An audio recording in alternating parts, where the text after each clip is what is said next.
Hello students. तो आज के वीडियो में लेक्चर में हम लोग डिस्कस करने जा रहे हैं electric dipole moment, what is the potential energy of electric dipole, what is the electric field due to electric dipole on axial equatorial line और एनी अदर पॉइंट। इन सब के बारे में मतलब ये कंप्लीट समझ लो कि आज के लेक्चर में हम लोग इलेक्ट्रिक डाइपोल का डिटेल स्टडी करेंगे। तो स्टार्ट करते हैं इंट्रोडक्टरी सेक्शन से कि ये इलेक्ट्रिक डाइपोल होता क्या है। तो अब इसमें इलेक्ट्रिक डाइपोल समझने के लिए जस्ट ये देखो कि इलेक्ट्रिक तो ऑलरेडी हम लोग इलेक्ट्रिक फील्ड वगैरह ये सब इस चैप्टर में पढ़ रहे हैं। तो डाइपोल का मतलब सिंपल है, दो पोल होते होंगे। तो इलेक्ट्रिक डाइपोल टू चार्ज का सिस्टम होता है, मतलब दो चार्ज। अब वो कौन से होंगे उसके बारे में समझना। तो two equal and opposite charges होते हैं, डाइपोल होंगे। और यहां पे डाइपोल का मतलब होता है टू पोल्स।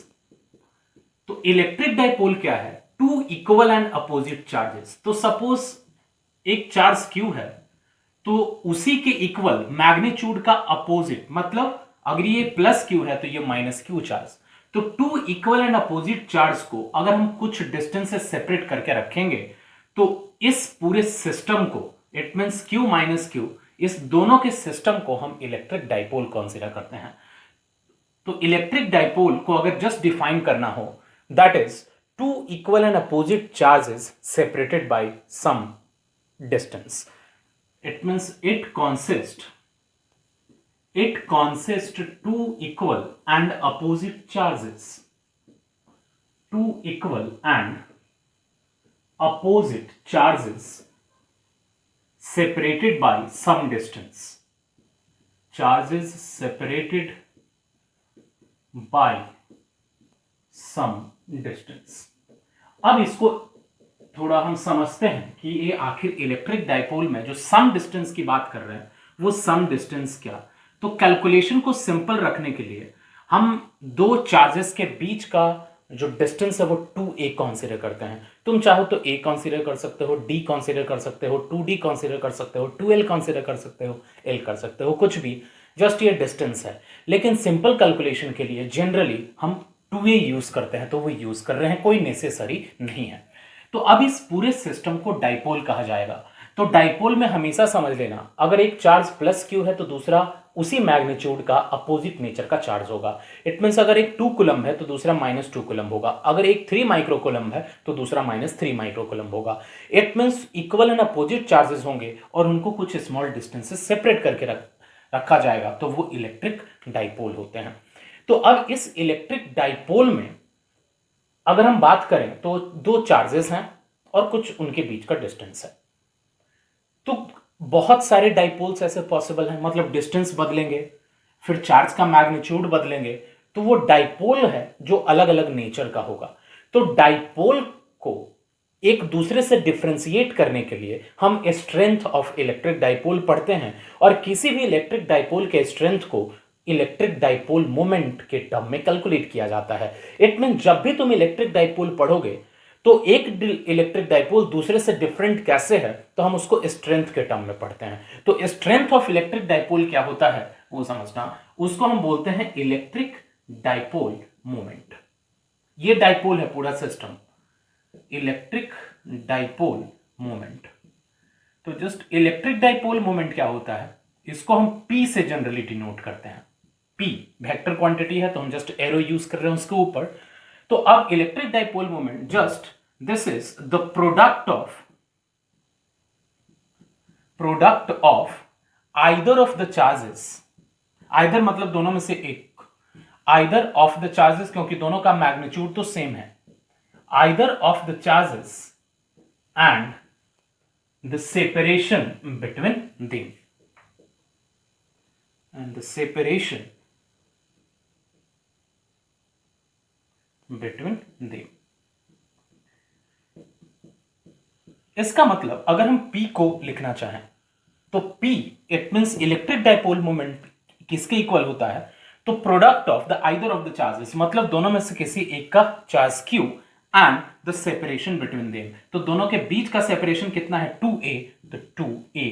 और यहां पे जो हम a के ऊपर लगाते हैं वो वेक्टर लगाते हैं। तो सबसे पहले आखिर ए वेक्टर का डायरेक्शन क्या होगा, तो कन्वेंशनली हमेशा हम जो ए वेक्टर है वो निगेटिव से पॉजिटिव की तरफ लेते हैं कन्वेंशनली, इसका कोई रीजन नहीं है।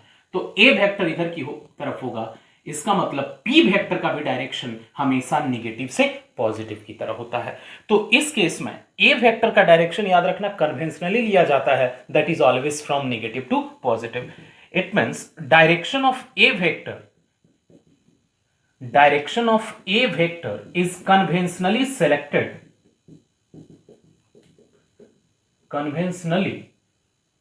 selected from negative to positive charge. Negative charge से पॉजिटिव चार्ज की तरफ हम कंसीडर करते हैं। इस कारण से इलेक्ट्रिक डाइपोल मोमेंट जो एक वेक्टर क्वांटिटी है उसका भी डायरेक्शन ऑलवेज निगेटिव से पॉजिटिव की तरफ होता है। तो यह हमेशा माइंड में रखना, direction of P is always from, it means P is always from negative charge to positive charge.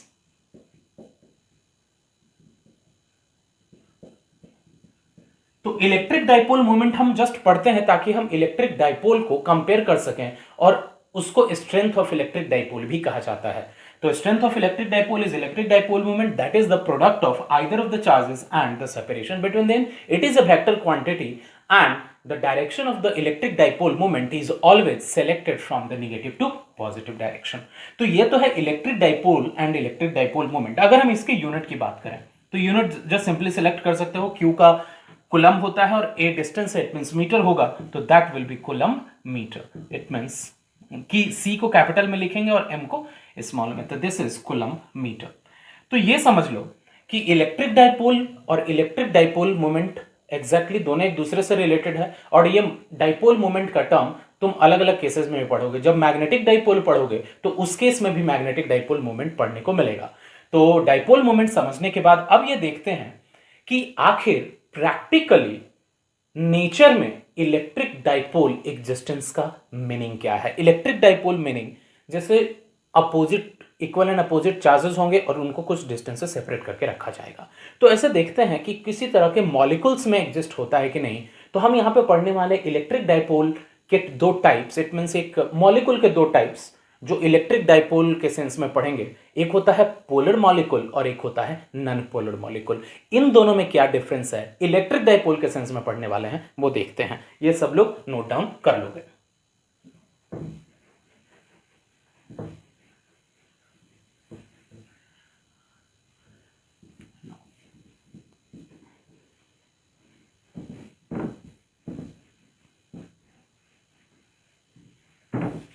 तो देखते हैं electric dipole, it means molecule के दो टाइप, एक है पोलर मॉलिक्यूल और दूसरा है नॉन पोलर मॉलिक्यूल।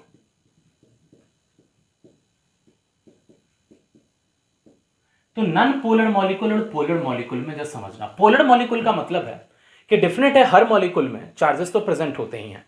तो अब अगर पॉजिटिव और निगेटिव चार्ज का सेंटर ऑफ मास, क्योंकि चार्ज है तो मास तो होगा ही, बिना मतलब ऐसा कोई ऑब्जेक्ट नहीं होता कि जिसका कुछ चार्ज नहीं होता, जिसका कुछ मास नहीं होता।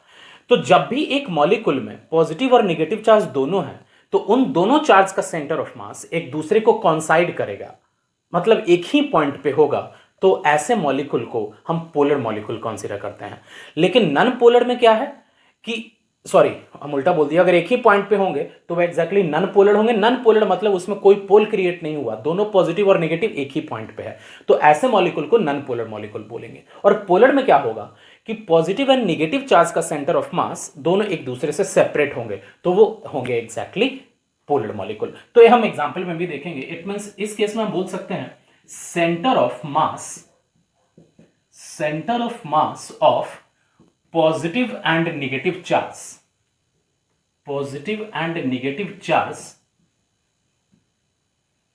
does not coincide, क्योंकि पोलर है तो अलग अलग होंगे, does not coincide। और इस केस में centre of mass of positive and negative charge coincide with each other। Centre of mass of positive and negative charge positive and negative charge coincide with each other. तो example से अगर हम एक molecule O2 consider करें, तो chemistry में already कुछ electron dot structure तुम लोग फैमिलियर हो गए, टाइप्स ऑफ बॉन्ड भी पढ़े हो गए।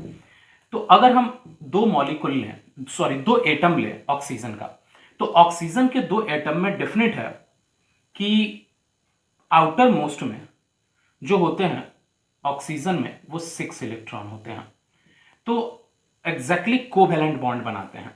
तो कोवैलेंट बॉन्ड बनाते हैं, तो अब यहां से ये ऑक्टेट पूरा होता है और यहां से ये ऑक्टेट पूरा होता है, ये ऑक्टेट पूरा होता है। तो इस केस में तुम ये बोल सकते हो कि इस केस में जब दोनों का ऑक्टेट पूरा होता है तो दोनों का जो इलेक्ट्रोनेगेटिविटी है वो दोनों का सेम है, सेम इलेक्ट्रॉन, क्योंकि दोनों सेम ही एटम है तो सेम इलेक्ट्रोनेगेटिविटी।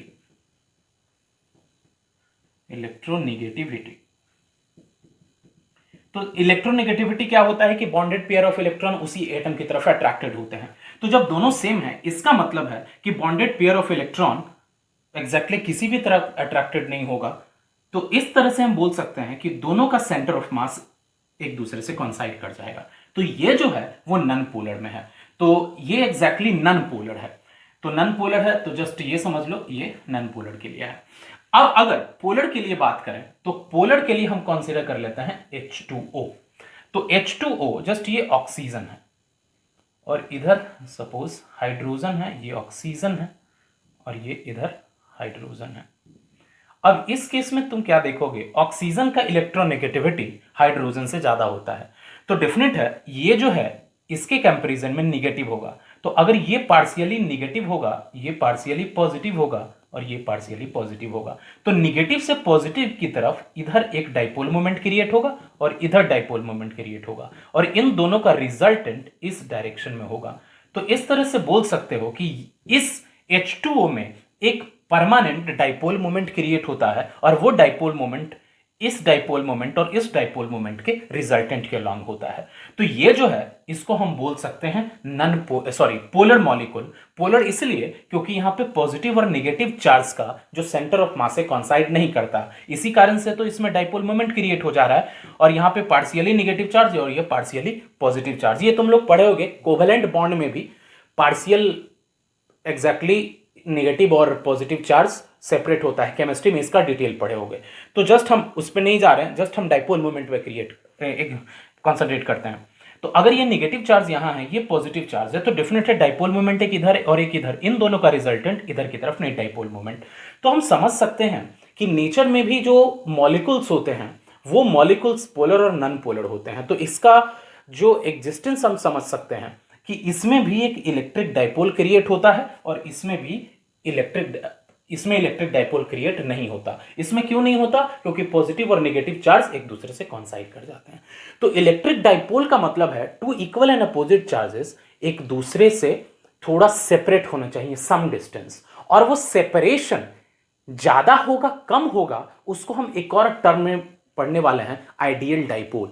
मतलब कोई भी डाइपोल आइडियल कब कंसीडर किया जाता है, इसका सेंस क्या है समझते हैं। तो ये सब लोग समझ जाओगे कि मॉलिक्यूल के दो टाइप होते हैं, पोलर एंड नॉन पोलर। अब देखते हैं what is the meaning of ideal electric dipole.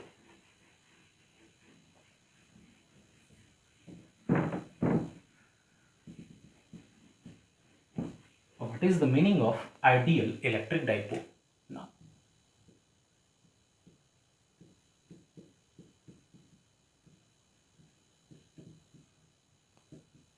Ideal electric dipole को समझने के लिए सिंपल हम डाइपोल मोमेंट जो लिखे हैं P is equal to Q into 2A। तो अब अगर सपोज इसको हम थोड़ा मैग्नीट्यूड अभी कंसीडर कर रहे हैं, तो डाइपोल मोमेंट अगर हम इसको कांस्टेंट कर दें, तो अगर इसको कांस्टेंट करें तो अब अगर if Q magnitude of the charge increases, if Q increases then definitely to keep their product constant A decreases। मतलब अगर दो चार्ज के बीच का सेपरेशन अगर हम सपोज 2A रखते हैं और दोनों चार्ज का मैग्नीट्यूड Q रखते हैं, तो वहां से dipole moment Q into 2A होगा। तो सपोज सेम डाइपोल मोमेंट वाला हम बहुत सारा डाइपोल कंसीडर करने का सोचें, तो same dipole moment it means ये कांस्टेंट रख के अनदर डाइपोल कंसीडर करने का सोचें, तो उन डाइपोल्स में अगर हम क्यू को बढ़ाते हैं तो जो उनके बीच का सेपरेशन है वो कम रखना पड़ेगा।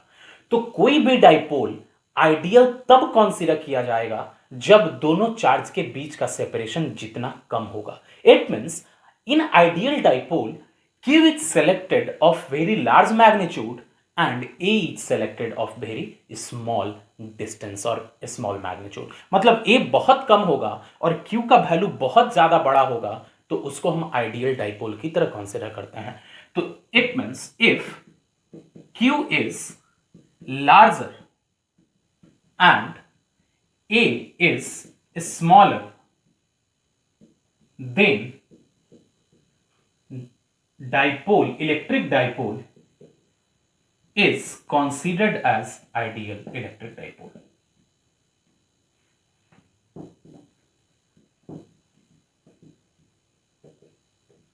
आइडियल डाइपोल, तो आइडियल डाइपोल के लिए ये समझो कि हम अगर सेम इलेक्ट्रिक डाइपोल मोमेंट का बहुत सारे इलेक्ट्रिक डाइपोल कंसीडर किए, तो उनमें से वही इलेक्ट्रिक डाइपोल आइडियल होगा जिसमें Q का वैल्यू बहुत बड़ा हो और उन दोनों के बीच का सेपरेशन कम हो। तो इसीलिए जनरली जो भी हम स्टडी करते हैं उस केस में हम आइडियल डाइपोल, तो खैर प्रैक्टिकली बनाना मुश्किल है, लेकिन अगर हमको डाइपोल मोमेंट पता है और बोला गया कि इतने डाइपोल मोमेंट का इलेक्ट्रिक डाइपोल बनाओ, तो हम कोशिश करेंगे कि चार्ज को जितना ज्यादा रखना है उतना रखें और उनके बीच का सेपरेशन जितना भी कम रख सकते हैं उतना कम रखें, क्योंकि जितना कम रखेंगे उतना ही वो डाइपोल आइडियल कंसीडर किया जाता है। तो ये तो था डाइपोल का बेसिक कि इलेक्ट्रिक डाइपोल क्या होता है, और इलेक्ट्रिक डाइपोल के स्ट्रेंथ को मेजर करने के लिए हम इलेक्ट्रिक डाइपोल मोमेंट कंसीडर करते हैं। उसका यूनिट हम लोग पढ़े कूलम्ब मीटर। तो अब हम डिस्कस करने वाले हैं कि इस इलेक्ट्रिक डाइपोल के कारण किसी भी पॉइंट पे इलेक्ट्रिक फील्ड कैसे फाइंड करते हैं। इलेक्ट्रिक फील्ड मतलब इलेक्ट्रिक फील्ड इंटेंसिटी। तो थोड़ा हम याद दिलाएं कि electric field intensity due to any charge at a point is what the force experience by unit positive charge placed at that point. तो अगर हम इलेक्ट्रिक डाइपोल के कारण किसी भी पॉइंट पे इलेक्ट्रिक फील्ड फाइंड करना चाहते हैं तो हम करेंगे क्या, जिस भी पॉइंट पे इलेक्ट्रिक फील्ड फाइंड करना है हम वहां पे यूनिट कूलम्ब चार्ज प्लेस कर देंगे और उस यूनिट कूलम्ब चार्ज पे प्लस क्यू के कारण लगने वाला फोर्स फाइंड कर लें, जो इलेक्ट्रिक डाइपोल का पहला चार्ज होगा, और दूसरा माइनस क्यू के कारण लगने वाला फोर्स फाइंड कर लें, और इन दोनों का जो रिजल्टेंट होगा वही net electric field at that point होगा। मतलब हम इलेक्ट्रिक डाइपोल के कारण किसी भी पॉइंट पे इलेक्ट्रिक फील्ड हम सुपरपोजिशन प्रिंसिपल का यूज करके फाइंड कर सकते हैं। इसमें अलग सा कोई कैलकुलेशन नहीं है, सिंपल सुपरपोजिशन प्रिंसिपल अप्लाई करना है। तो वन बाय वन देखेंगे। सबसे पहले इलेक्ट्रिक डाइपोल के एक्सियल लाइन पे हम देखेंगे कि इलेक्ट्रिक फील्ड कितना होता है। तो कैलकुलेट करते हैं। Electric field on axial line of electric dipole.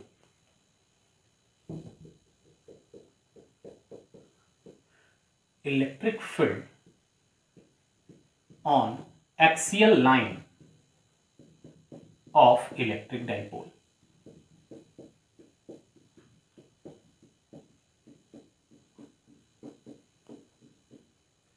तो सबसे पहले मेन हम डायग्राम से आएंगे और कैलकुलेशन पे आएंगे। तो सपोज ये क्यू चार्ज है, माइनस क्यू चार्ज ले लेते हैं पहले ए पॉइंट पे, और दूसरा plus Q charge B point पे। अब इन दोनों के बीच का सेपरेशन हम 2a कंसीडर कर रहे हैं और इसका बीच का पॉइंट o कंसीडर कर रहे हैं। इट मींस a हो जाएगा और a हो जाएगा। अब फाइंड क्या करना है, तो इसके एक्सिस पे एक पॉइंट है P जो इसके सेंटर से r डिस्टेंस पे है और यहीं पे इलेक्ट्रिक फील्ड फाइंड करना है। तो अब इस पॉइंट पे इस डाइपोल के कारण इलेक्ट्रिक फील्ड फाइंड करने के लिए जो पॉइंट इसके सेंटर से r डिस्टेंस पे है, तो फाइंड करने के लिए हम यहां पे सबसे पहले यूनिट कूलम्ब चार्ज प्लेस कर देंगे। अब वो यूनिट कूलम्ब चार्ज ए पे रखे गए चार्ज माइनस क्यू के कारण कितना फोर्स एक्ट करेगा, फील करेगा, वो फाइंड करेंगे और फिर इसके कारण से। अब उसके बाद उन दोनों का जस्ट वेक्टर एडिशन कर देंगे तो फाइनल इलेक्ट्रिक फील्ड इस पॉइंट पे आ जाएगा। It means main P point पे इलेक्ट्रिक फील्ड फाइंड करना है। तो सबसे पहले अगर हम बात करें ए पे रखा गया चार्ज के कारण पी पे रखा गया चार्ज +1 कूलम कितना फोर्स एक्सपीरियंस करेगा, तो माइनस है और ये प्लस है तो डेफिनेट है अट्रैक्टिव है, तो इस डायरेक्शन में जो फोर्स होगा उसको हम नाम रख रहे हैं E1। तो अगर हम E1 की बात करें तो E1 का मैग्नीट्यूड कितना होगा, तो magnitude of E1 just K, क्योंकि यूनिट कूलम चार्ज जो फोर्स एक्सपीरियंस करता है उसको हम E इलेक्ट्रिक फील्ड लिखते हैं, तो डायरेक्ट लिख दे रहे हैं E1। तो E1 is equal to just K Q divided by just simple this distance, इसके कारण से तो दिस डिस्टेंस होल स्क्वायर। तो ये जो डिस्टेंस है वो कितना है, ये तो R है और A है, तो R प्लस A इस पॉइंट का A से डिस्टेंस हो जाएगा, तो that is R plus A whole square. E1 का आ गया मैग्नीट्यूड। एंड E2 का अगर मैग्नीट्यूड फाइंड करें तो magnitude of E2 is simple, इसके कारण से इस पॉइंट पे लगने वाला, तो अब ये पॉजिटिव है और ये भी पॉजिटिव है तो रिपल्सिव लगेगा इस डायरेक्शन में E2। यहां से जो हम E2 वेक्टर का लेंथ लिए हैं वो बड़ा लिए हैं, इसलिए क्योंकि इस पॉइंट पे इसके कारण से लगने वाला इलेक्ट्रिक फील्ड ग्रेटर मैग्नीट्यूड का होगा, क्योंकि ये पॉइंट इससे बहुत नजदीक में है, तो नजदीक में है तो डिफरेंट है, सेपरेशन अगर घटता है तो इलेक्ट्रिक फील्ड का मैग्नीट्यूड बढ़ता है, इसलिए E2 वेक्टर का लेंथ E1 वेक्टर से बड़ा होगा। तो अब E2 का मैग्नीट्यूड सेम रहेगा के क्यू, और बस डिस्टेंस जो आप इस ये लेंगे, तो अब सोचो ये डिस्टेंस है P से B का डिस्टेंस, तो R माइनस ए कर दें तो PB आ जाएगा, तो that will be R minus A the whole square. तो अब डिफरेंट है E1 E2 का रिजल्टेंट के लिए दो वेक्टर अपोजिट डायरेक्शन में लग रहा है, तो दोनों को अगर ऐड करेंगे तो रिजल्टेंट वेक्टर लार्जर वेक्टर के अलॉन्ग होगा। It means finally net electric field E is equal to, तो E इज इक्वल टू अब वेक्टर के फॉर्म में लिखेंगे तो magnitude of E2 minus magnitude of E1, ये तो मैग्नीट्यूड आ जाएगा, तो लेकिन ये पूरा किसके अलॉन्ग होगा, तो अलॉन्ग AB, अलॉन्ग AB मतलब A से B की तरफ। तो अब E2 का मैग्नीट्यूड अगर लिखें तो this is KQ divided by R minus A whole square minus KQ divided by R plus A whole square along AB simple. अब यहां से KQ को कॉमन ले लें तो आ जाएगा 1 by R minus A the whole square minus 1 by R plus A the whole square. अब सिंपल इसी को सॉल्व करना है तो this implies just E is equal to KQ, just LCM लेकर के अगर सॉल्व करोगे तो ये आ जाएगा R plus A R minus A, तो R square minus A square the whole square, यहां से आ जाएगा R plus A whole square, तो R square plus A square plus 2AR, और यहां से आ जाएगा R minus A the whole square और बीच में माइनस है, तो minus A square minus R square plus 2AR, यहां से ये आएगा माइनस लेकिन वो प्लस बन जाएगा। तो इस तरह से A square R square cancel, और ये अलॉन्ग ए बी होगा, this is along A B. Simple calculation है, इसमें कुछ अब नहीं है। E is equal to finally 4AR, it means KQ into 2A, 4AR है तो 2A को अलग रख रहे हैं और फिर उसके बाद 2R divided by R square minus A square the whole square along AB। अब इसी को Q इंटू 2A को हम P लिख सकते हैं, Q into 2A is equal to P। तो अब P है जो किधर होता है निगेटिव से पॉजिटिव की तरफ, इसका मतलब ये जो 2A है उसको हम अलॉन्ग AB हटा करके हम A वेक्टर लिख सकते हैं, क्योंकि A वेक्टर का डायरेक्शन सिंपल निगेटिव से पॉजिटिव की तरफ होता है, तो हम Q इंटू 2A को P लिख सकते हैं। It means E is equal to K into P into 2R divided by R square minus A square the whole square. तो यहां से electric field on the axial line मिल गया। अब अगर इसी में स्पेशल केस पढ़ना चाहो, स्पेशल केस अगर समझ लो कि ये वाला पॉइंट P इस डाइपोल से बहुत दूर हो, इसका मतलब कि if 2A is less than R, मतलब डाइपोल के एक्सिस के सेंटर पॉइंट से, मतलब डाइपोल के सेंटर पॉइंट से उसके एक्सिस पे बहुत लार्जर डिस्टेंस पे इलेक्ट्रिक फील्ड फाइंड कर रहे हैं। ऐसे केस में अगर हम 2A less than R select करेंगे तो डिफरेंट है R square minus A square में ए को इग्नोर कर देंगे क्योंकि ए बहुत स्मॉल क्वांटिटी है, तो यहां से क्या आ जाएगा, E is equal to just K P into 2r divided by, अगर हम a को इग्नोर कर दें तो r to the power 4, it means ये आ जाएगा r cube, so E is equal to 2kp divided by r cube. तो इस तरह से ये जो मिला, एक्सियल लाइन पे इलेक्ट्रिक फील्ड मिल गया, लेकिन ये स्पेशल कंडीशन है जब r का वैल्यू 2a के कंपैरिजन में बहुत बड़ा हो। तो ये तुम देख रहे हो कि भले ही ये थोड़ा सा लेंदी बड़ा कैलकुलेशन है, लेकिन मेन करना क्या है, तुमको सुपरपोजिशन प्रिंसिपल अप्लाई करना है। पी पे इलेक्ट्रिक फील्ड फाइंड करने के लिए ए के कारण फाइंड किए, बी के कारण फाइंड किए, और उन दोनों का सिंपल वेक्टर एडिशन ही वहां, वेक्टर एडिशन के थ्रू हमको resultant electric field P point पे मिल गया।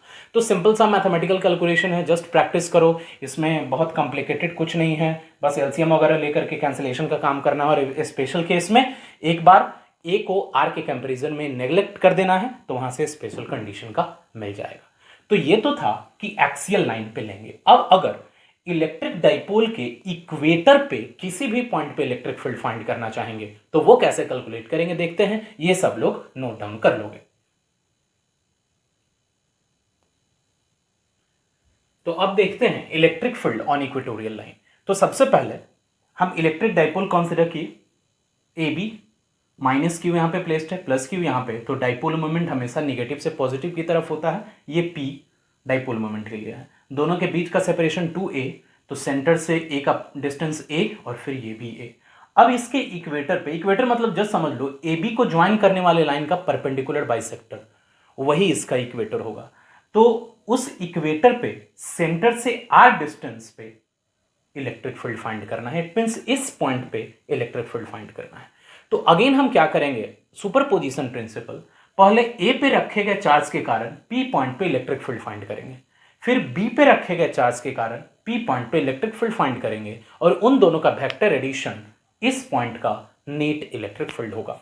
तो सबसे पहले हम यहां पे जो +1 कूलम चार्ज रखें, इसके कारण से यहां पे इलेक्ट्रिक फील्ड, तो ये निगेटिव है और ये पॉजिटिव है, तो डेफिनेट है ये जो है वो इस डायरेक्शन में इलेक्ट्रिक फील्ड होगा, क्योंकि ये निगेटिव इस पॉजिटिव को अट्रैक्ट करेगा। तो इसको हम नाम रख रहे हैं E1। अब इस E1 का अगर हम मैग्नीट्यूड लिखें, the magnitude of E1 is equal to, just ये अगर A है और R है तो ये डिस्टेंस हो जाएगा square root of R square plus A square. तो लिख सकते हैं that is K into Q divided by root under R square plus A square the whole square करेंगे, क्योंकि डिनोमिनेटर में डिस्टेंस का स्क्वायर होता है, तो यहां पे आ जाएगा R square plus A square. And अब इस प्लस क्यू के कारण यहां पे इलेक्ट्रिक फील्ड आएगा वो repulsive, it means away direction में, तो इधर की तरफ इसको हम रख रहे हैं E2। अब अगर हम E2 का मैग्नीट्यूड लिखें तो तुम समझ सकते हो E2 का मैग्नीट्यूड E1 के मैग्नीट्यूड के सेम रहेगा, ये भी डिस्टेंस वही रहेगा square root of R square plus A square, तो this is K Q divided by R square plus A square. अब इस एंगल को हम अभी थीटा एज्यूम कर ले रहे हैं, तो ये एंगल भी थीटा होगा, क्योंकि सिंपल समझ सकते हो दोनों सेम डिस्टेंस पे है। अब इस दोनों E1 और E2 को दो कंपोनेंट में रिजॉल्व करेंगे, हॉरिजॉन्टल एंड वर्टिकल। तो सबसे पहले अगर ये एंगल थीटा है तो ये हॉरिजॉन्टल लाइन है, तो ये जो वेक्टर है और ये, तो अगर ये थीटा है तो सिंपल है ये एंगल भी थीटा होगा, देख रहे होगे करस्पॉन्डिंग एंगल। तो अब इस थीटा के कारण इस E2 का कंपोनेंट इधर की तरफ E2 साइन थीटा होगा और इधर की तरफ E2 कॉस थीटा होगा। फिर उसके बाद E1 के लिए अगर हम बात करें तो अगर ये थीटा है तो अल्टरनेट एंगल, ये एंगल भी थीटा होगा, अल्टरनेट। तो अब इस E1 का इधर की तरफ कंपोनेंट एक और अगर हम लिखें तो वो होगा E1 cos थीटा, और अगर हम नीचे की तरफ कंपोनेंट लिखें इस E1 का तो वो होगा E1 sin थीटा। तो अगर E1 और E2 का मैग्नीट्यूड सेम है तो as magnitude of E1 is equal to magnitude of E2, so E1 sin theta and E2 sin theta cancel out each other. So E1 sin theta and E2 sin theta concentrate करोगे, process cancel out each other. अगर एक दूसरे को cancel कर देगा तो अगर हम नेट इलेक्ट्रिक फील्ड की बात करें तो वो केवल E1 cos थीटा और E2 cos थीटा का समीशन होगा। सो E net is equal to, तो E net is equal to magnitude केवल हम लिख रहे हैं, that is E1 cos theta plus E2 cos theta. तो अगर हम E1 और E2 का मैग्नीट्यूड सेम मतलब कैलकुलेट किए तो E1 cos theta plus E2 cos theta को हम 2E1 cos थीटा लिख सकते हैं और 2E2 cos थीटा लिख सकते हैं। तो सिंपल हम यहाँ 2E1 cos थीटा लिख रहे हैं। तो अगर 2E1 cos थीटा लिखे तो अगर इसको कैलकुलेट करें तो this is equal to 2 into E1। तो E1 का magnitude this is KQ divided by R square plus A square into cos theta. तो cos थीटा अगर हम लिखें तो this is A divided by this one, cos theta is based upon hypotenuse, it means A divided by this is A root under R square plus A square that is equal to KQ into 2A, KQ into 2A divided by R square plus A square whole to the power 3/2। अब इस Q into 2A को P का magnitude, जो अगर हम dipole moment का magnitude लिखें तो वो Q इंटू 2A होता है। तो इस तरह से इसको P लिख सकते हैं। So E net is equal to KP, अब वेक्टर फॉर्म लिख रहे हैं तो डेफिनेट है E Q into 2A P के इक्वल है divided by R square plus A square to the power 3/2। लेकिन हम इसको अभी मैग्नीट्यूड के सेंस में ही लिख रहे हैं क्योंकि P वेक्टर इधर की तरफ है और E नेट इधर की तरफ है। तो E नेट हमेशा डाइपोल पे क्या रहेगा, डाइपोल मोमेंट के अपोजिट डायरेक्शन में। देखो डाइपोल मोमेंट इस डायरेक्शन में है और E नेट जो है वो पॉजिटिव से नेगेटिव की तरफ है। तो अब इस केस में ये P का मैग्नीट्यूड है और ये, तो net electric field on equatorial line अगर हम फाइंड करना चाहें तो वो हमेशा पॉजिटिव से नेगेटिव की तरफ होगा, लेकिन नेट कितना मैग्नीट्यूड कितना होगा तो ये होगा। समझ सकते हो ये इजीली सुपरपोजिशन प्रिंसिपल से। इसका भी अगर स्पेशल कंडीशन देखें, अगर सपोज हम इसके सेंटर से जिस पॉइंट पे इलेक्ट्रिक फील्ड फाइंड कर रहे हैं वो इक्वेटर पे है लेकिन इससे बहुत ज्यादा दूर है, बहुत ज्यादा दूर होने का मतलब 2A के कंपैरिजन में बहुत ज्यादा दूर है, तो 2A is less than R। तो अगेन हम A को R के कंपैरिजन में इग्नोर करेंगे तो E net it means E on equator, उसका मैग्नीट्यूड क्या आ जाएगा, KP divided by R, A square को इग्नोर कर दें तो R square to the power 3/2, तो कितना होगा RQ। तो इसका मतलब है कि electric field on equatorial line KP by RQ होगा। तो थोड़ा अगर हम याद करें तो ये तुमको पता हो लास्ट टाइम, इट मींस इसके पहले वाले सेक्शन में एक्सियल लाइन पे, लार्जेस्ट डिस्टेंस पे एक्सियल लाइन पे आया था 2KP डिवाइडेड बाई RQ, और हम जो इक्वेटोरियल लाइन पे कैलकुलेट किए वो आया KP डिवाइडेड बाई RQ। इसका मतलब एक्सियल और इक्वेटोरियल लाइन पे इलेक्ट्रिक फील्ड का जो रेशियो है वो 2 होता है। It means E axial divided by E equatorial is equal to 2/1। तो लिख सकते हैं E axial divided by E equatorial is equal to 2/1. So this is simple relation between electric field at axial line and at equatorial line of the electric dipole. तो यहां से तुम क्या देखे होगे कि भले हम कैलकुलेशन जो तुमको बड़ा दिख रहा हो लेकिन ये सिंपल मैथमेटिक्स है, और मैथमेटिक्स के पीछे का फिजिक्स लॉजिक क्या है, 2 पॉइंट के कारण हम इस पॉइंट पे इलेक्ट्रिक फील्ड फाइंड किए और इन दोनों पॉइंट के कारण इलेक्ट्रिक फील्ड वाले का vector addition net electric field इस पॉइंट P पे हो गया। यही सिंपल कैलकुलेशन है। एक दो बार प्रैक्टिस करो, आसान लगेगा और इसमें कुछ है नहीं। अगर तुम क्वेश्चन सॉल्व करोगे सुपरपोजिशन प्रिंसिपल का तो तुम एज ए क्वेश्चन भी इसको ट्रीट कर सकते हो। बस इसमें न्यूमेरिकल वैल्यू नहीं है, जस्ट अल्फाबेट के टर्म्स में वैल्यू लिखा गया है, ये समझ लो। तो जस्ट ये सिंपल डेरिवेशन, कई बार बोर्ड की एग्जाम की बात करें तो ये तुमसे पूछा जा सकता है कि एक्सियल और इक्वेटोरियल लाइन पे फाइंड करने को। तो ये तो हुआ कि ये स्पेशल दो पॉइंट हम चूज कर लिए थे डाइपोल के एक्सिस पे और इक्वेटर पे। लेकिन अगर कोई और पॉइंट हो, मान लो कि ये एक इलेक्ट्रिक डाइपोल था, हम एक्सिस पे फाइंड किए इस लाइन पे, अगर हम इक्वेटर पे फाइंड किए तो फार्मूला मिल गया स्पेस से। लेकिन अगर any other point, it means other than axial और इक्वेटोरियल पॉइंट पे इलेक्ट्रिक फील्ड फाइंड करना हो, सपोज यहां पे फाइंड करना हो इस पॉइंट पे, तो ये तो ना तो एक्सिस पे है ये पॉइंट और ना तो इक्वेटर पे, तो तब हम कैसे इलेक्ट्रिक फील्ड फाइंड करेंगे वो देखते हैं। ये सब लोग चाहो तो नोट डाउन कर सकते हो। तो अब देखते हैं कि एक डाइपोल के कारण किसी भी पॉइंट पे हम इलेक्ट्रिक फील्ड कैसे फाइंड करते हैं। तो अगेन हम एक डाइपोल कंसीडर किए, ए पॉइंट पे नेगेटिव माइनस क्यू और बी पॉइंट पे प्लस क्यू। अब ओ इसका सेंटर है और इस डाइपोल मोमेंट का इलेक्ट्रिक डाइपोल का डाइपोल मोमेंट पी है।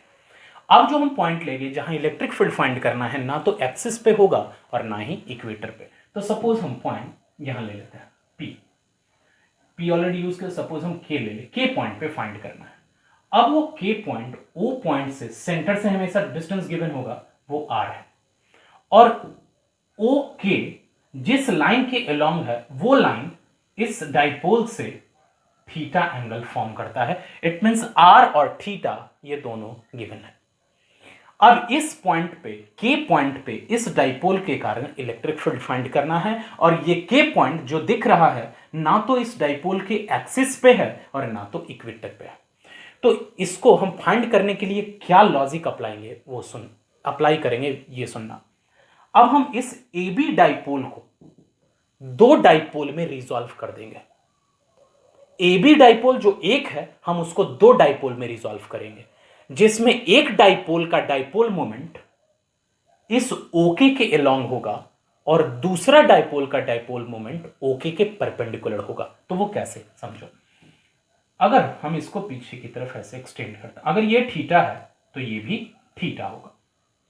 अब उसके बाद इस P को दो डायरेक्शन में रिजॉल्व करना है, तो एक लेंगे हम ये, तो अगर हम इसको इधर की तरफ रिजॉल्व किए तो ये एंगल थीटा है, तो इस डाइपोल का डाइपोल मोमेंट जो ये दिख रहा है डाइपोल एक इस ए बी का, जस्ट समझ लो ए डैश और ये बी डैश, मतलब एक ओके के अलोंग वाला जो डाइपोल हुआ उसका dipole moment P cos theta होगा। अब इस ए बी डाइपोल को ओके के परपेंडिकुलर अगर हम रिजॉल्व करें तो वो कुछ ऐसा होगा। अब इसको अगर रिजॉल्व करें तो वो रिजॉल्व करने के बाद जो उसका डाइपोल मोमेंट है वो हो जाएगा एग्जैक्टली P साइन थीटा।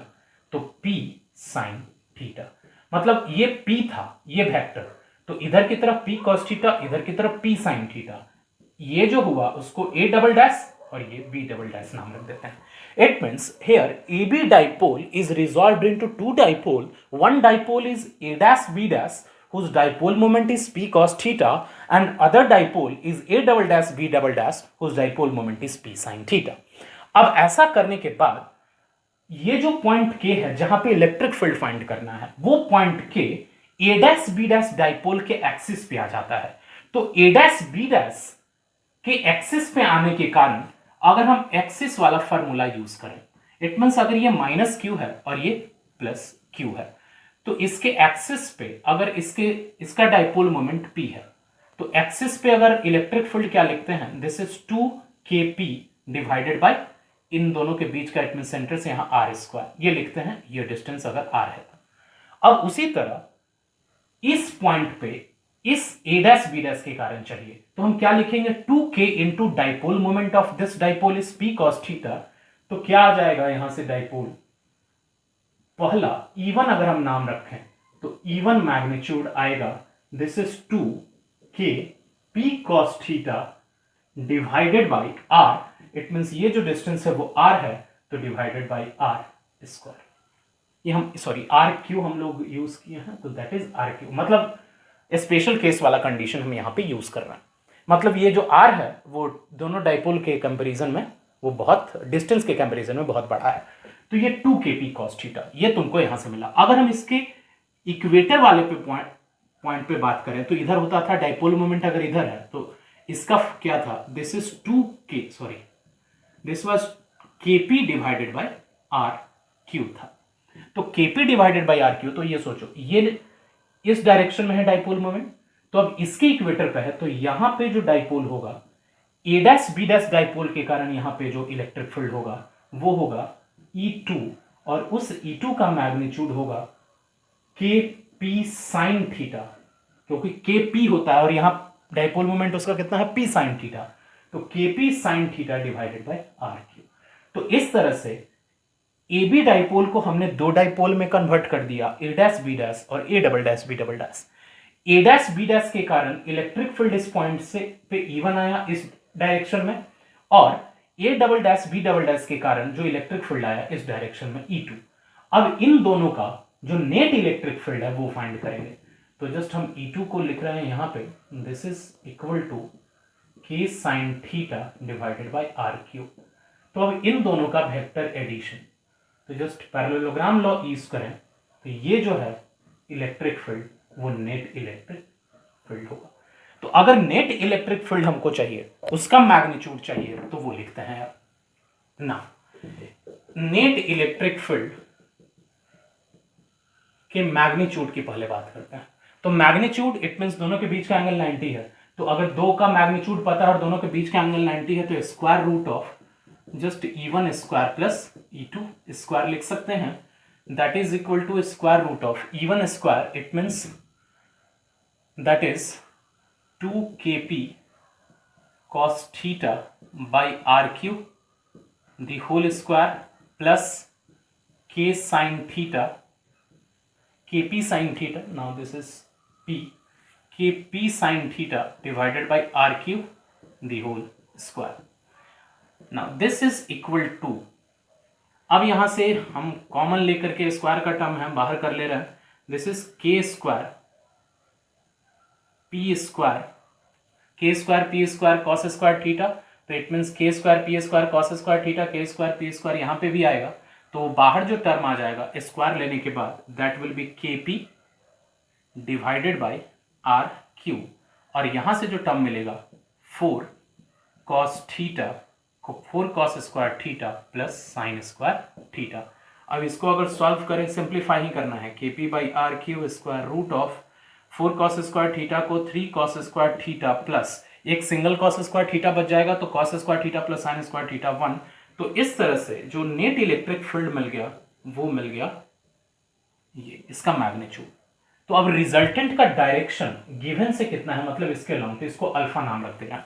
तो हम यहां से tan अल्फा अगर लिखें, जस्ट वेक्टर एडिशन का रूल अप्लाई कर रहे हैं, तो tan alpha is equal to just E1 divided by ये this magnitude divided by this magnitude, it means this is E2 divided by E1, तो E2 divided by E1। Now E2 is just Kp sin theta by RQ divided by 2Kp cos theta divided by RQ. RQ cancel, Kp and Kp cancel, this is equal to 1 by 2 tan theta. तो हम लिख सकते हैं direction के लिए tan alpha is equal to 1 by 2 tan theta. तो ये हुआ किसी भी पॉइंट पे इलेक्ट्रिक फील्ड का मैग्नीट्यूड और ये हुआ डायरेक्शन। अगर हम एक स्पेशल केस पे जाएं तो ऑन एक्सिस, तो अगर हम एक्सिस पे बात करें, मान लो ये पॉइंट जो के लिए है वो एक्सिस पे आ जाएगा, तो एक्सिस पे आ जाएगा तो थीटा 0 रहेगा। तो अगर थीटा 0 रहेगा उस केस में अगर हम बात करें तो theta 0, it means cos theta cos 0 is equal to 1, 3 + 1 4 होगा और 4 का स्क्वायर रूट 2, इट मींस जो ई नेट है वो बन जाएगा दैट विल बी, यहां से 2 हो जाएगा वैल्यू, तो 2Kp डिवाइडेड बाई RQ, जो कि हम एक्सिस पे कैलकुलेट भी करते हैं। तो यहां से ये समझ लो एनी अदर पॉइंट पे फाइंड किए और एक्सिस वाला जो आ रहा था वो वेरीफाई भी हो रहा है। और अगर हम ऑन इक्वेटर की बात करें तो on equator theta is equal to 90 हो जाएगा, और जब थीटा 90 होगा तो ये कंपोनेंट 0 और रूट 1 1 होता है, it means E net is equal to आ जाएगा Kp डिवाइडेड बाई RQ। तो यहां से इन कैलकुलेशन से ये वेरीफाई हुआ कि अगर हम किसी भी डाइपोल के कारण एनी अदर पॉइंट पे इलेक्ट्रिक फील्ड फाइंड करते हैं तो ये फार्मूले से फाइंड करेंगे। लेकिन मान लो यही फार्मूला तुम एक्सिस पे यूज करना चाहते हो तो थीटा का वैल्यू 0 यूज कर लोगे, अगर इक्वेटर पे यूज करना चाहते हो थीटा का वैल्यू 90 यूज करोगे। लेकिन अगेन ऑलवेज नहीं यूज करना होगा, ये फॉर्मूला तभी यूज करना होगा जब आर का वैल्यू, इट मीन सेंटर से जिस पॉइंट पे हम इलेक्ट्रिक फील्ड फाइंड कर रहे हैं वो आर का value distance between the two charges, it means plus Q और माइनस क्यू के बीच के सेपरेशन से बहुत बड़ा हो, are is greater than 2a, तभी हम ये फॉर्मूला यूज करेंगे, ऑलवेज यूज नहीं करेंगे। तो ये तो था सिंपल इलेक्ट्रिक डाइपोल के कारण अलग अलग पॉइंट पे इलेक्ट्रिक फील्ड कैलकुलेट करना। तो अब ये तो सिंपल एक मैथमेटिक्स की तरह समझ लो। तो अब ये जानना होगा कि मान लो किसी इलेक्ट्रिक डाइपोल को उठा करके पहले से प्रेजेंट किसी इलेक्ट्रिक फील्ड रीजन में रख देते हैं, तो अब वो इलेक्ट्रिक डाइपोल के साथ क्या होगा हम ये स्टडी करने वाले हैं। It means what will happen to the electric dipole when it is placed in an external electric field. देखते हैं नेक्स्ट सेक्शन में, ये सब चाहो तो नोट डाउन कर सकते हो। तो अब हम डिस्कस करने जा रहे हैं electric dipole in uniform electric field. तो ये हम इलेक्ट्रिक फील्ड कंसीडर किए हॉरिजॉन्टल डायरेक्शन में।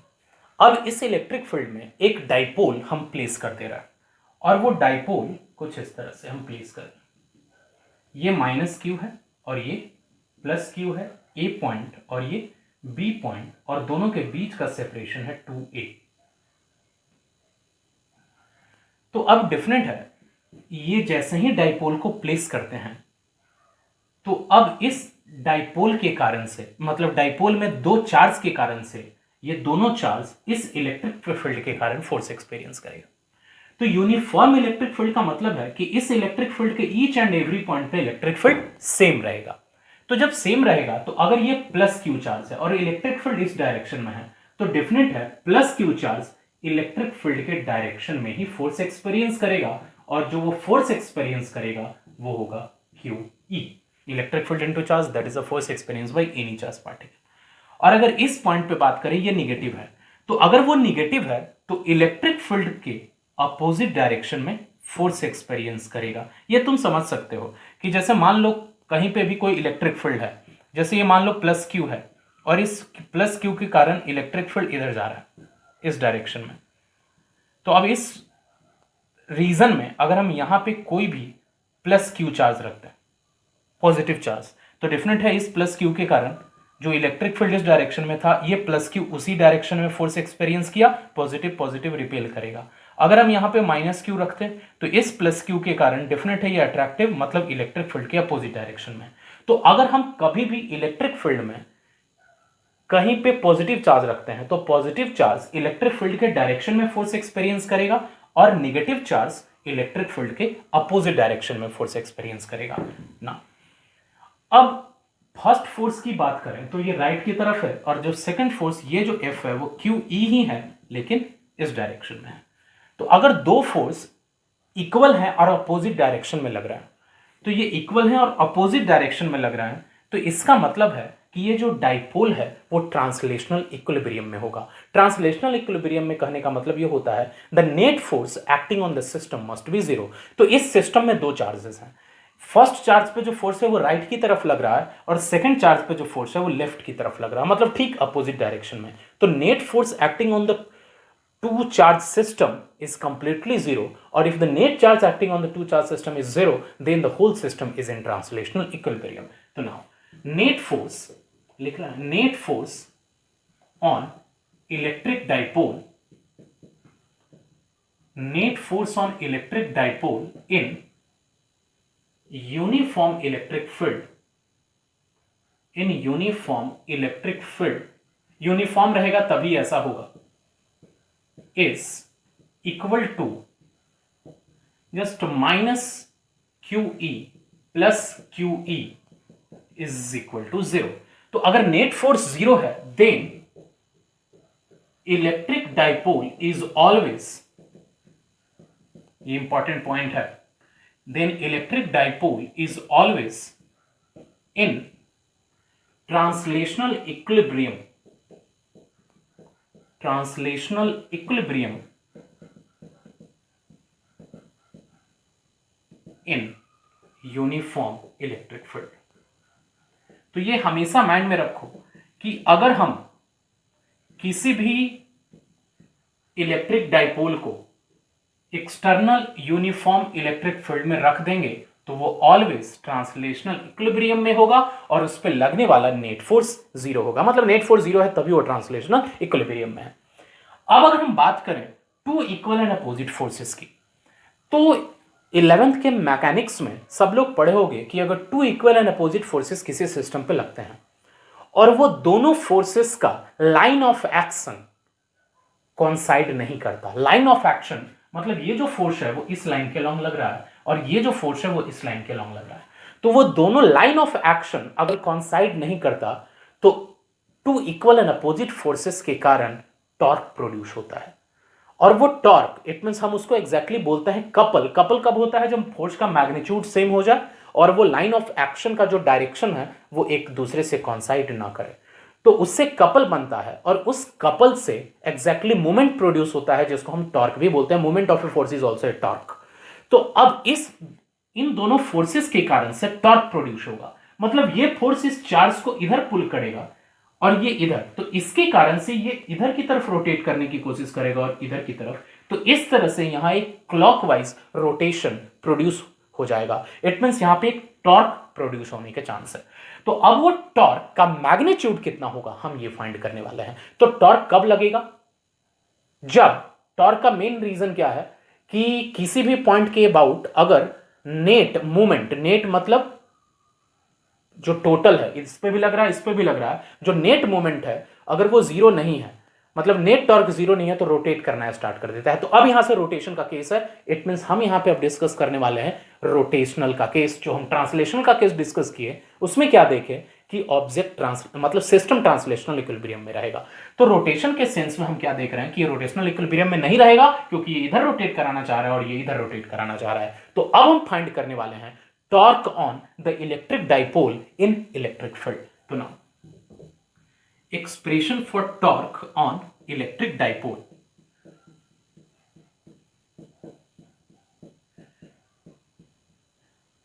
तो टॉर्क के एक्सप्रेशन के लिए सिंपल समझते होगे, torque is equal to what? Magnitude की बात कर रहे हैं, एग्जैक्टली टॉर्क वेक्टर होता है लेकिन अभी मैग्नीट्यूड की बात कर रहे हैं। तो magnitude of the torque is always equal to the force into the perpendicular distance between the line of action of the two force. तो line of action, तो ये जो perpendicular distance है ये, तो अगर हम बात करें ये जो है डाइपोल मोमेंट तो वो P है और इलेक्ट्रिक फील्ड के डायरेक्ट के साथ उसका जो एंगल है वो गिवन है थीटा। तो डाइपोल मोमेंट इलेक्ट्रिक फील्ड से थीटा एंगल पे है तो ये भी डेफिनेट है थीटा होगा। तो ये 2a है, तो ये जो डिस्टेंस है वो हो जाएगा 2a sin theta. It means torque is equal to magnitude of force into distance, perpendicular distance between the line of action of force, between the line of action of force। तो अगर इसी को आप mathematical value put करें तो torque is equal to magnitude of force is Q E into the perpendicular distance between the line of action of force, this is 2a sin theta. तो अब torque is equal to ये हो जाएगा E into, it mean just Q into 2a रख लें and this is E sin theta. तो अब ध्यान रखना वेक्टर कैसे असाइन करते हैं एग्जैक्ट टर्म। तो ये तो मैग्नीट्यूड लिख दिए, torque is equal to P, क्योंकि Q इंटू 2a P होता है PE sin थीटा, ये मैग्नीट्यूड की बात। अब वेक्टर लिखने के लिए कॉन्सेंट्रेट करना, अगर हम क्लॉकवाइज में लेते हैं, ये रोटेशन क्लॉकवाइज है तो थंब का डायरेक्शन इनवर्ड द प्लेन होगा। जिस प्लेन में हम ये लिए हैं वो इनवर्ड द प्लेन होगा, मतलब टॉर्क इनवर्ड द प्लेन होगा। तो अगर टॉर्क इनवर्ड द प्लेन होगा तो इस केस में अब हम बात करते हैं कि डाइपोल मोमेंट जो है वो किधर की तरफ है। ये पता होगा टॉर्क का डायरेक्शन कैसे फाइंड करते हैं, क्योंकि अगर टॉर्क का डायरेक्शन लेते हैं, अगर रोटेशन ऐसा होता है, मतलब फिंगर जिस डायरेक्शन में रोटेट कर रहे हो रोटेशन उसी डायरेक्शन में है, तो जो स्ट्रेच्ड आउट थंब होता है वो टॉर्क के डायरेक्शन में होता है, तो टॉर्क है जो इनवर्ड द प्लेन होगा। और अगर वही एंटी क्लॉकवाइज रोटेशन होता तो हम फिंगर को ऐसे कर्ल करेंगे तो थंब आउटवर्ड डायरेक्शन में जा रहा है तो टॉर्क आउटवर्ड डायरेक्शन में होगा। तो अब इस सेंस में टॉर्क का तो हमको डायरेक्शन पता चल रहा है कि वो कैसे सेलेक्ट करना है, तो पी के साथ उसको लिंक करना है। तो ये समझना पी और ई के साथ, तो अब पी इधर की तरफ है और ई इधर की तरफ है। तो वेक्टर में तुम लोग पढ़े होगे कि अगर एक वेक्टर है सपोज ए और एक वेक्टर है बी, अगर हम ए की तरफ अपना राइट हैंड का पाम स्ट्रेच करते हैं, अगर उसको बी की तरफ कर्ल करते हैं, तो बी की तरफ अगर कर्ल करते हैं इट मीन्स ऐसा कर्ल किए एरो इधर की तरफ गया, तो जो थंब है वो थंब का डायरेक्शन ए क्रॉस बी की तरफ होता है, ए क्रॉस बी की तरफ, बी क्रॉस ए की तरफ नहीं, ए क्रॉस बी की तरफ। तो सोचो पी है जो इस डायरेक्शन में है, अगर हम ई के डायरेक्शन में जो कि इधर की तरफ है तो हम ऐसे कर्ल करेंगे, तो जो पी क्रॉस ई का डायरेक्शन है वो इनवर्ड द प्लेन होगा। तो अगेन रोटेशन है उस सेंस में टॉर्क का डायरेक्शन इधर है और पी क्रॉस ई का भी डायरेक्शन इधर ही है। इसका मतलब यहां से टॉर्क का डायरेक्शन और पी का डायरेक्शन दोनों सेम होगा।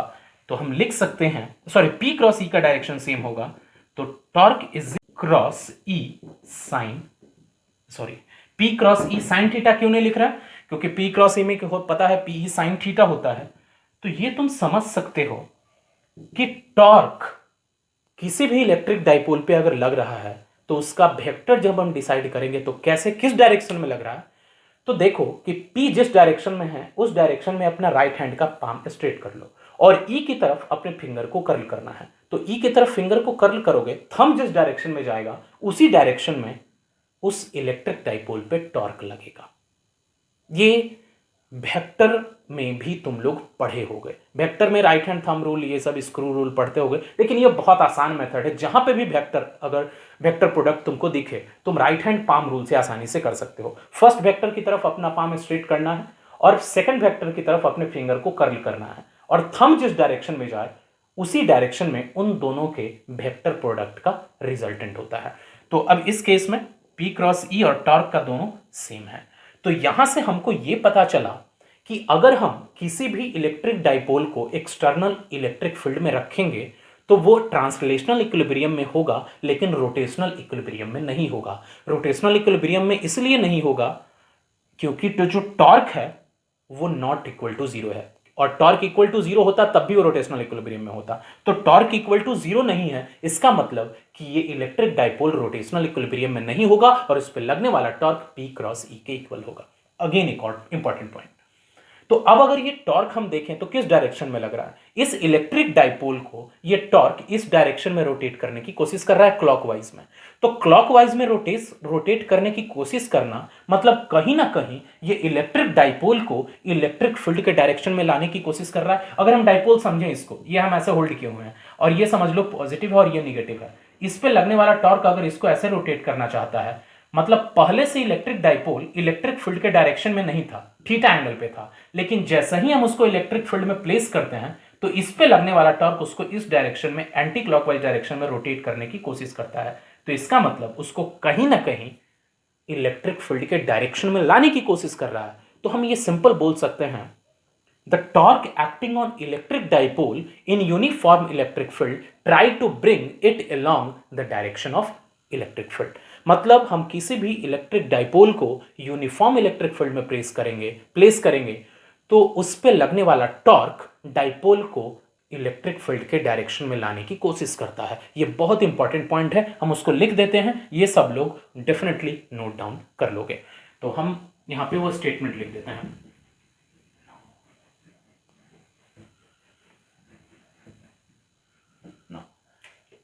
Torque acting on electric dipole in uniform electric field try to bring it along the direction of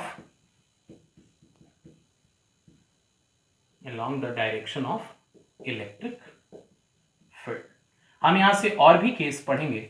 एक है स्टेबल इक्विलिब्रियम का केस वो क्या है देखते हैं। ये सब लोग नोट डाउन कर लोगे तो अब देखते हैं हम लोग स्टेबल इक्विलिब्रियम का केस।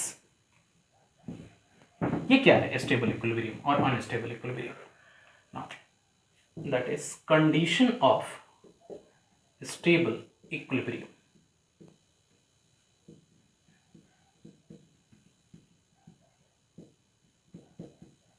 ये बहुत इंपॉर्टेंट केस है, यहाँ से शॉर्ट प्रॉब्लम बोर्ड एग्जाम में, मेंस में ये रिलेटेड हो सकता है, तो ये समझना। तो ये समझने के लिए जस्ट हम एक अनदर डायग्राम लेते हैं। ये सब लोग नोट डाउन कर ही चुके होंगे, तो एक अगेन डायग्राम ले लें। तो सपोज एक यूनिफॉर्म इलेक्ट्रिक फील्ड है।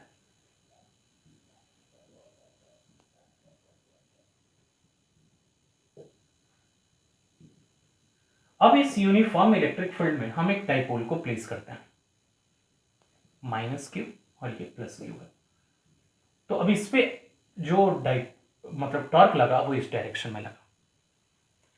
अब इस डायरेक्शन में लगा ये तो हमको पता चल गया, लेकिन अब इनिशियली सोचो कि अब जो डाइपोल है वो इलेक्ट्रिक फील्ड के डायरेक्शन में ही पहले से रख दें, मतलब ऐसा रखा हुआ है -q और ये +q। तो अब यहां पे थीटा क्या है? 0 डिग्री है। तो अगर थीटा 0 डिग्री है, इस केस में अब समझना, इस पोजीशन से अगर हम डाइपोल को या तो इधर पुल कर लें या तो इधर पुल कर लें, स्लाइटली पुल करके उसको छोड़ दें, तो अगर डाइपोल को थीटा = 0 के पोजीशन से किसी भी वन साइड पुल करके अगर हम रिलीज कर दें, अगर वो डाइपोल वापस इलेक्ट्रिक फील्ड के डायरेक्शन में जाने की कोशिश करता है तो हम समझेंगे वो स्टेबल इक्विलिब्रियम में है। और सब लोग मैकेनिक्स में 11th में जरूर पढ़े होंगे stable unstable and neutral equilibrium का केस। तो स्टेबल इक्विलिब्रियम कब होता है कोई भी सिस्टम? तो जिस भी पोजीशन में वो सिस्टम है, हम उस पोजीशन से अगर हम उसको स्लाइटली डिस्टर्ब करें और फिर रिलीज कर दें, और रिलीज करने के बाद अगर वो वापस अपने पोजीशन को रीगेन करने की कोशिश करता है, तो वो जिस भी सिस्टम में था वो स्टेबल इक्विलिब्रियम कहा जाता है। अनस्टेबल में क्या है कि अगर हम जिस भी पोजीशन में था वहां से रिलीज करते हैं, लेकिन वो दूसरे अपने पोजीशन को रीगेन करने की कोशिश नहीं करता, वो दूसरे पोजीशन में जाकर के इक्विलिब्रियम में हो जाता है, तो उसको हम बोलते हैं अनस्टेबल इक्विलिब्रियम। तो अगर हम थीटा = 0 डिग्री के पोजीशन पे इसको स्लाइटली हम डिस्टर्ब कर दें, तो स्लाइटली डिस्टर्ब करके सपोज इसको हम इधर कर दें और इसको इधर, तो अब जो न्यू पोजीशन है वो सपोज यहां पे है, ये +q यहां आ गया और ये -q, ये इनिशियल था, ठीक है। अब अगर इनिशियल स्टेट में इसको हम यहां पे पुल करके जैसे ही यहां से छोड़ते हैं, तो छोड़ने के बाद अब ये +q क्या होगा? इधर की तरफ फोर्स एक्सपीरियंस करेगा इलेक्ट्रिक फील्ड के डायरेक्शन में। अब ये -q इधर की तरफ, तो ये फोर्स इट मींस इसको इधर की तरफ रोटेट कराना चाहेगा और ये फोर्स इसको इधर की तरफ, इसका मतलब अब ये एंटी क्लॉकवाइज डायरेक्शन में रोटेट करना चाहेगा। तो थीटा = 0 डिग्री के पोजीशन से अगर हम इसको स्लाइटली डिस्टर्ब करते हैं, तो क्या देखते हैं कि इस पे जो टॉर्क प्रोड्यूस हुआ डिस्टर्बेंस के कारण, वो टॉर्क को वापस उसको इलेक्ट्रिक फील्ड में ले जाने की कोशिश करता है।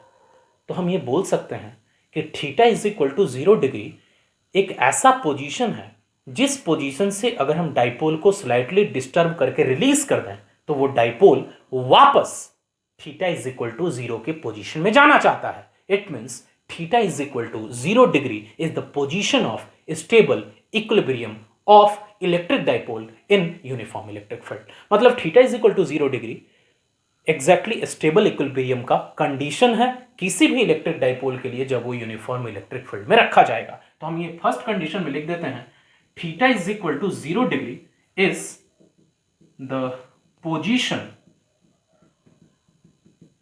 For stable equilibrium, position for stable equilibrium of dipole. तो अब ये क्यों है ये समझ सकते हो, 0 डिग्री से डिस्प्लेस करेंगे, वापस उसी पोजीशन में जाना चाहता है। अब सोचो हम ऐसा पोजीशन चाहते हैं कि अगर उसको उस पोजीशन से डिस्टर्ब कर दें तो वापस वो उस पोजीशन में नहीं जाना चाहता है, मतलब ओरिजिनल पोजीशन में नहीं जाना चाहता है। तो वो देखते हैं कि आखिर वो थीटा का पोजीशन कैसा रखेंगे कि वहां से डिस्टर्ब करने के बाद वो वापस रीगेन करने की कोशिश नहीं करता, तो जिस डायरेक्शन में डिस्प्लेस करते हैं उसी डायरेक्शन में वो चला जाता है। तो ऐसे इक्विलिब्रियम के कंडीशन को बोलते हैं अनस्टेबल। तो अब आखिर थीटा का वैल्यू क्या होना चाहिए अनस्टेबल इक्विलिब्रियम के लिए, वो देखते हैं। ये सब लोग नोट डाउन कर लोगे। तो सेकंड है, देखते हैं condition for unstable equilibrium.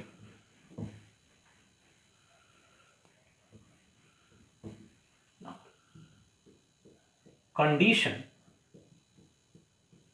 For unstable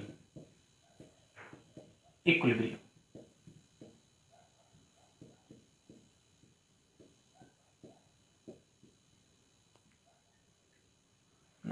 again हम यूनिफॉर्म इलेक्ट्रिक फील्ड ड्रॉ करते हैं। तो सपोज ये यूनिफॉर्म इलेक्ट्रिक फील्ड है, हम यहां से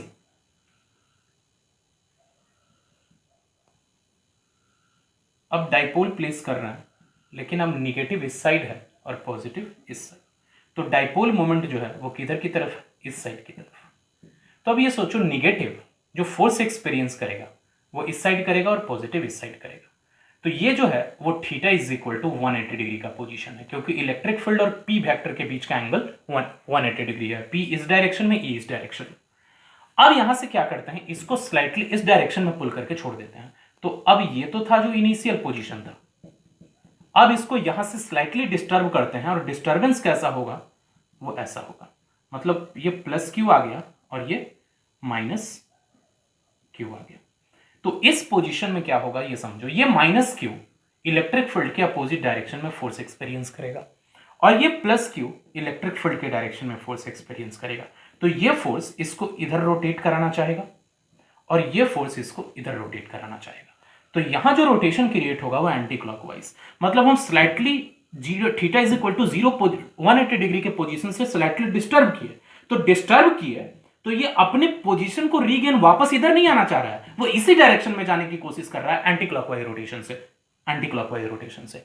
इसका मतलब है कि अगर हम theta is equal to 180 degree के पोजीशन से किसी भी इलेक्ट्रिक डाइपोल को स्लाइटली डिस्प्लेस करके रिलीज करते हैं, तो वो डाइपोल इलेक्ट्रिक फील्ड के डायरेक्शन में जाने की कोशिश नहीं करता। It means the electric dipole does not regain its original position. It means हम बोल सकते हैं this position is not the condition of stable equilibrium, so this is the condition of for unstable. Unstable का मतलब ही है कि अगर हम उसको अपने ओरिजिनल पोजीशन से स्लाइटली डिस्टर्ब कर दें और फिर रिलीज करें तो वो न्यू पोजीशन में जाने की कोशिश करेगा, वापस अपना पोजीशन रीगेन नहीं करता। तो यहां पे नहीं रीगेन कर रहा है, इट मींस हम बोल सकते हैं theta is equal to 180 degree is the condition of unstable equilibrium of the electric dipole.